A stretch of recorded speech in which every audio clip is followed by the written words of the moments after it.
Curiosity as a Superpower. The truth about life. Part 2 is that life never ends. Step into and embrace curiosity. Changing from one form of life to another. Topics that were kept behind closed doors, just a radical change of address, are now coming out into the open to squeeze every second out of life.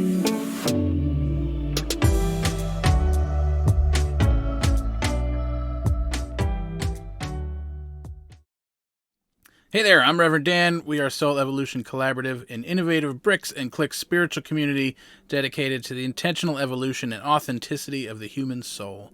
And this is Truth Be Told 2.0, a weekly series bringing you inspiring and uplifting messages and new ways to look at the world. Welcome to episode 116, Curiosity as a Superpower, Part 2. And so this whole month we are looking at the possibilities that open up to us when we step into and embrace curiosity, right? If we bring ourselves out of this is the way it's always been done, and right and wrong, and need to know, if we can embrace curiosity, what is possible? And so all month we are asking questions throughout our Truth Be Told series. We are asking 2 questions each episode and looking at the possibilities, looking at what is an alternative. What else can happen? What is possible in our lives when we embrace the power of curiosity? So let's jump in to this episode of Truth Be Told 2.0.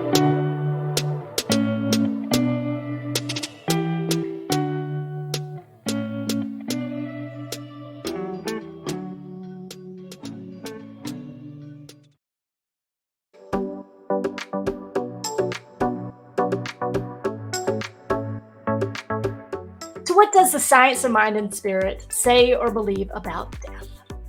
So Ernest Holmes wrote in the I believe statements that we have now amended to the we believe statements, we meaning science of mind folks.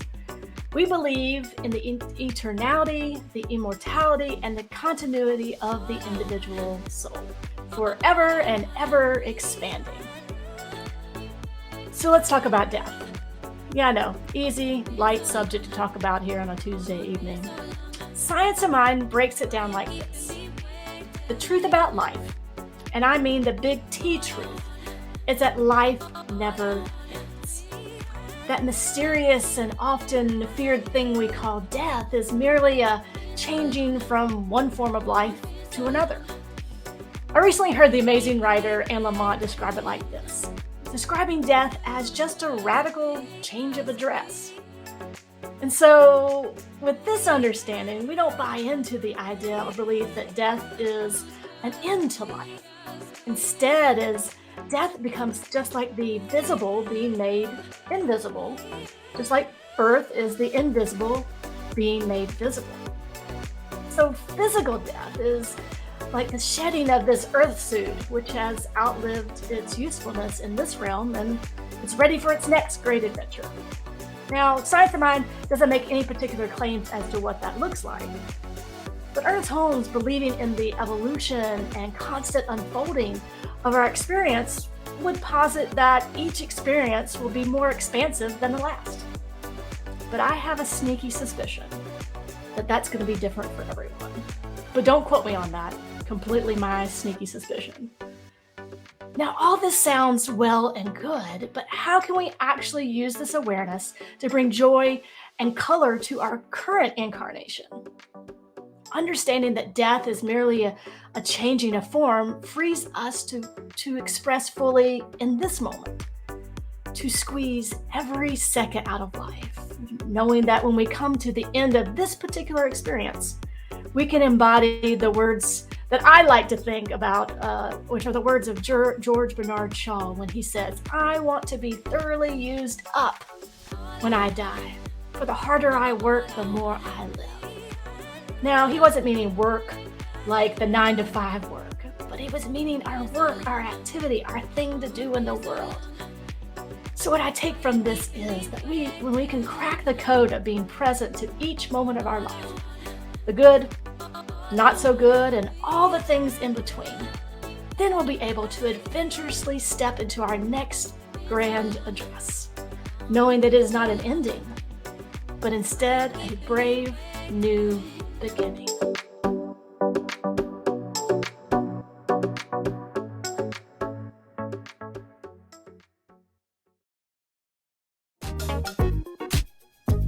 While you're here, remember to hit like, subscribe, maybe even drop a comment. We would love to hear from you, and thanks for watching.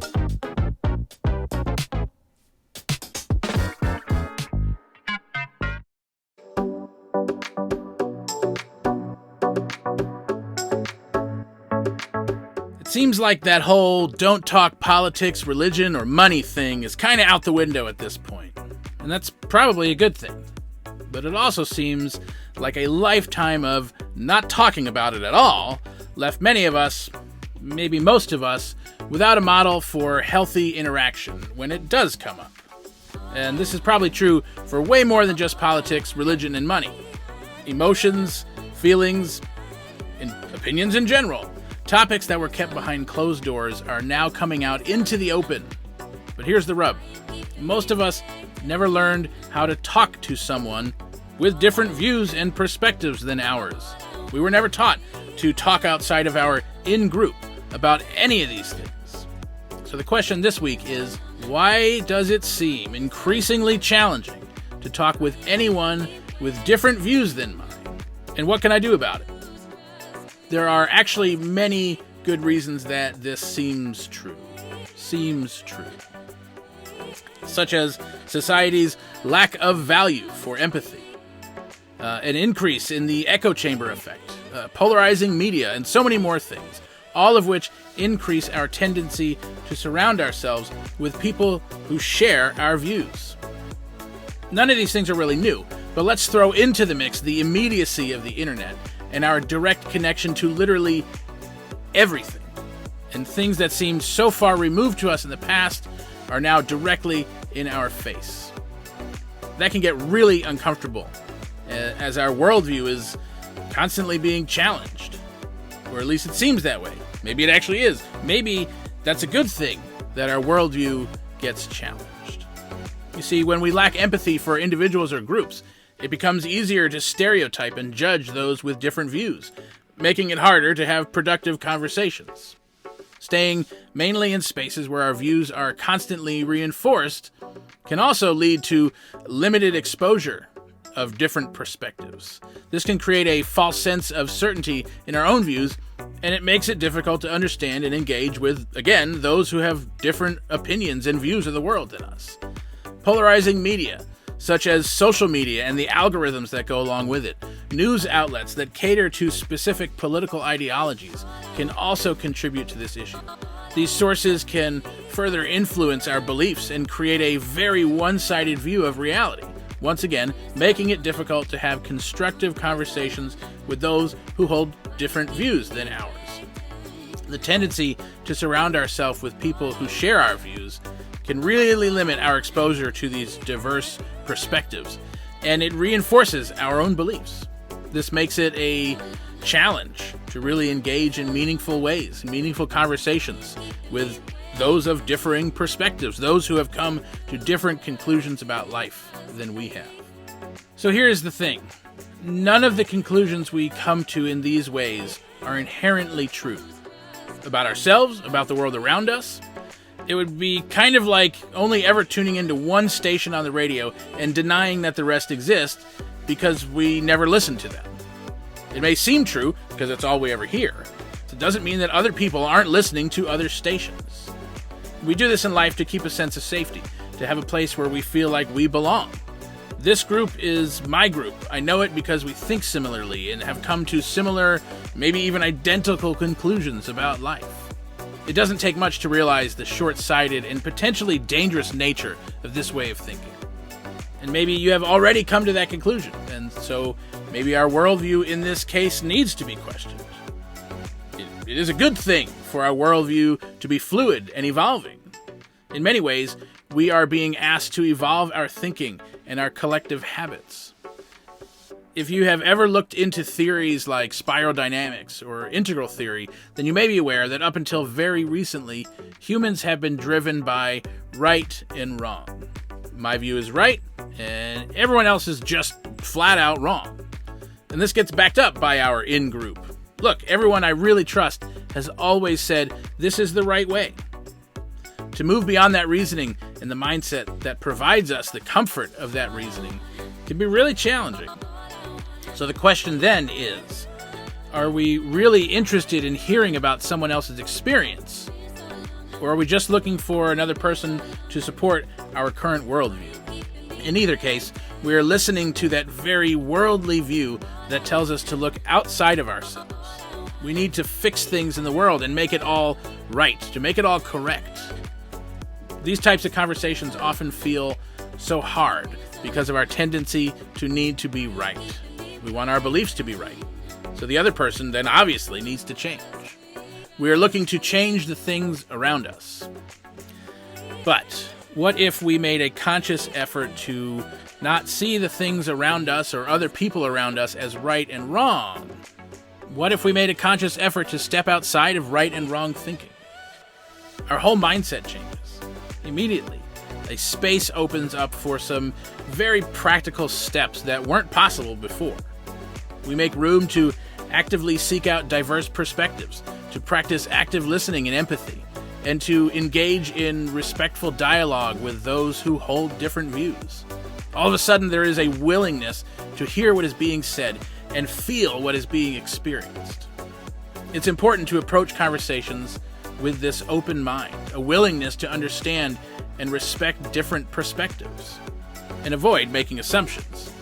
The conversation shifts from being about me as a person and about who I am, and about you as an other, to we are people with life experiences that differ, and it would benefit us both to learn about each other, to see each other. This is not to say that everyone's worldview is acceptable. There will still be necessary changes that need to happen in the world. There are views in the world right now that are doing considerable damage to others. And those things are definitely not okay. We are not someone's doormat. And this shift of mindset returns us to our humanity. When our identity is based on a foundation of healthy beliefs about oneself, then we no longer need to look at the world around us for confirmation about who we are. We don't need to live in right and wrong. Now we have a sense of clarity around what it is that we can take away from these types of conversations. We have the ability to recognize our own bias without feeling threatened. We are more capable of being empathetic to the life experience of another, which then builds a greater sense of empathy. We can intentionally engage in healthy conversation. Our shift from right and wrong into a healthy foundation of beliefs brings our attention from outside to within, where we make some of the most meaningful shifts in our lives. Conversations move from wanting to change others to being comfortable enough to allow them to influence us when needed. Our life experiences become these priceless glimpses into humanity. This is how you begin to have conversations with someone who has come to very different conclusions about the world than you.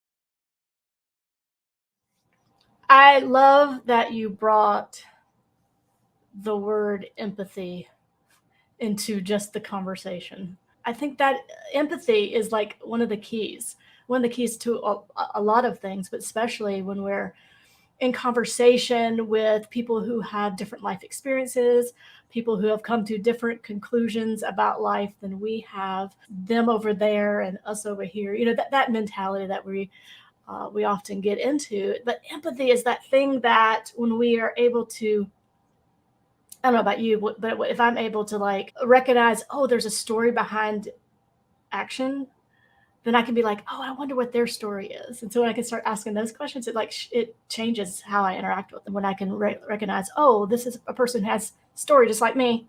I mean, I can show up in ways because I've whatever, have a story behind all that. But I don't know if that's your experience, but I love empathy. Yay. Yeah. I mean, I concur. I love empathy in general. And I think in this context, empathy is like this learned behavior that does make space for pulling together. It made me think about, I've always we're raised to have compassion and for folks and things like that. But then I started realizing what I had learned or taught or practicing was kind of like sympathy, which is not, it's not a desired sort of experience, having sympathy for someone, because then it does create this, here I am, I've got it together, or oh, poor you over there. It has this really weird tone of otherness. And so, you would do something for those people because whatever, but it still kind of puts this like hierarchy of like, I'm here and you're there. So I'm going to do this for my space of, I don't want to say superiority, but it had that kind of air of it. Empathy is a whole nother thing. And like for me, if I'm looking at it, like I am just now scratching the surface of like what that actually looks like. It's so easy to fall into that kind of sympathy type mode. Empathy, it is, you're right. It's like learned and practice and it's a skill. It's a skill set. Empathy is a skill set that we can continually learn more about. And I think that, I mean, perfect for this conversation of, well, especially this conversations of socially engaged conversations like we're talking about, is like, how do we get beyond the us and them? And I think empathy is that bridge. In a way, empathy almost feels totally new. Like it feels like a very new concept. Yeah, it does in the practice of it. Yeah. Sure. But I think like the history of empathy is that it's something you're either born with it or you're not. Yeah. Right. But like, no, like we, not only can we learn it, but we can like intentionally learn it, intentionally practice and get better at it. Life in general has operated, like human nature has operated out of, these are the things that keep us safe. These are the things that are dangerous. And so the right thing, these are the right things, and these are the wrong things. And that has kind of played out in many different ways throughout history, but I think it's worth questioning. It's worth being curious. What things have we brought with us from the past that don't necessarily serve us anymore? And I think the advent of technology has sped up that process a lot and definitely exacerbated the need to do that. I think the whole right and wrongness of, this is the way it's always been over here, this is the right way, and so because this is right, everyone else is clearly wrong.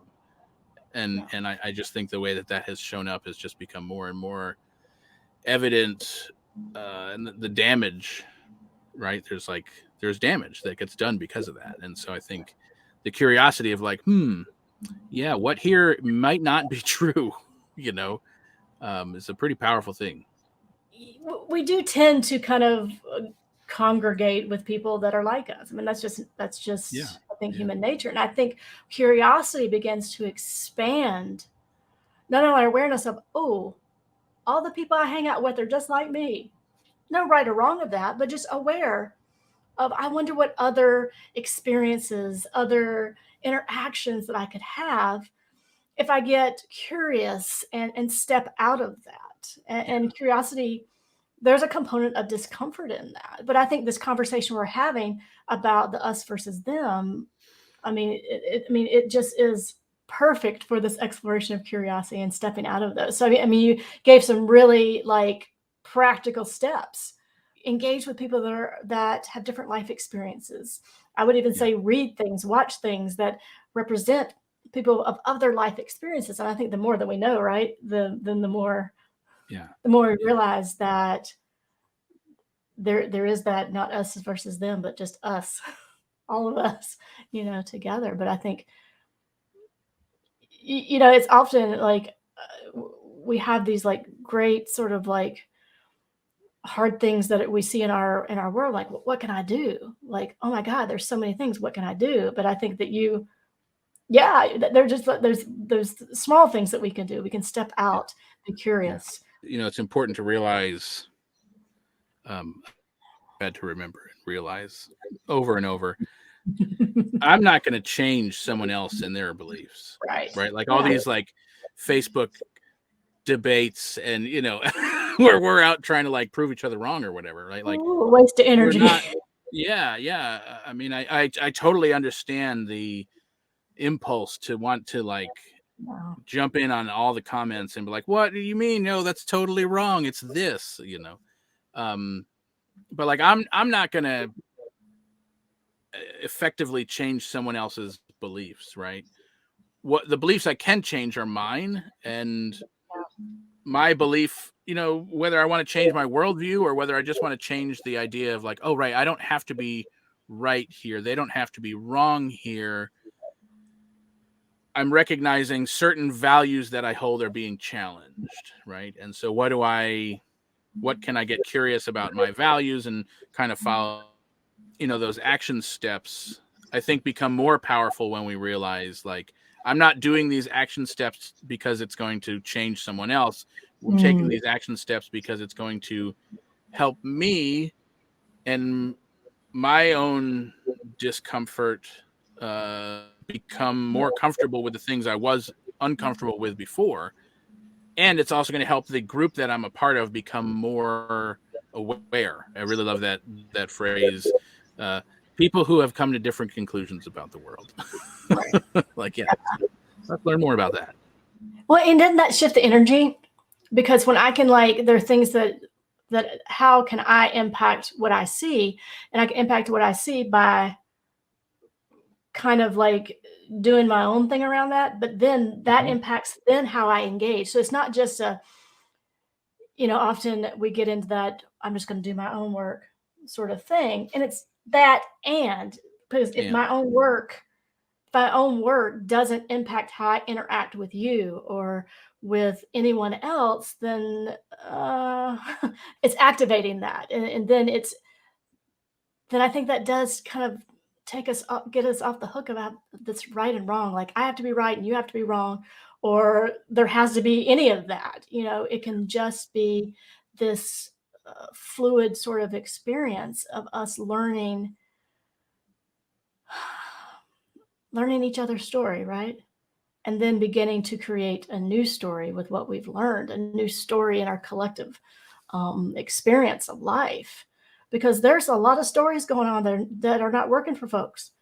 And, it's our responsibility to each other to begin to create a story that works for everybody, right? And the things that aren't working, it's not like it's just not working for this group. Like it may not be working for that group, and it's also not working for everyone else, right? Right. Because that idea of bringing us back to our humanity, it's not like bringing me back to your humanity. It's not your humanity and my humanity. It's humanity. There's one humanity, right? And so any belief that hurts one group is actually hurting us all. And I know that can seem like a far off thought, like, oh, that's just some like woo woo thing. But like, really, it's kind of like if I pollute air over here, well, this is my air over here. I'm just doing it here. I'm not polluting your air. Like that's kind of the mindset, right? Like, yeah, well, that air is everyone's air. Like we don't like have our own segregated air. You know what I mean? So it's the same thing. It's like if we're putting thought in this area of the world or a thought around this group of people, that's not limited to just there. And it is directly impacting also the people holding those living thoughts, right? Like thoughts that are doing damage to another group of people. Not only does having that thought negatively impact the person having the thought for various reasons, whether it's mental health or physical health, or I mean, we could get into a whole slew of things, but right. I mean, it's also like just creating more of that thing, and to be in a place where you have a thought that is intentionally hurting another group of people. I can only imagine the life of painful thoughts and beliefs that brought you to a point to have that, whether you recognize it or not, right? I mean, having a belief that puts another group of people in direct suffering. Yeah, it impacts you as well. Yeah. Yeah. We are really connected. Like we are powerful, and this responsibility to each other is so powerful. If we begin to let that sink in, man, I wonder how that would change our interactions like on a daily basis, and then how that would have a ripple effect. It's energizing, I think, that we are that powerful to be able to do that, and then we can use our power for good.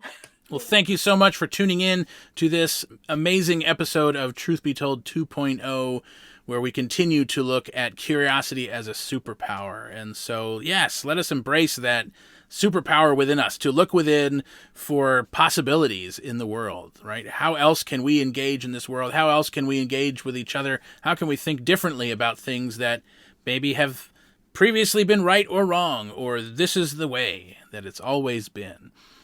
The whole world of possibility opens up to us when we engage in curiosity thinking. If you'd like to know more about Soul Evolution Collaborative, everything you could want to know about this community is available to you at soulevolutioncollaborative.org. All of the ways that we engage throughout the week, the events we have, the information that is available, all of it is there. Pop it open in another tab in your browser. Check it out. We would love to see you at one of our events or engage with you or even just join the email list. So soulevolutioncollaborative.org, everything is there for you. And if we don't see you at one of the events, we will see you here next week at Truth Be Told.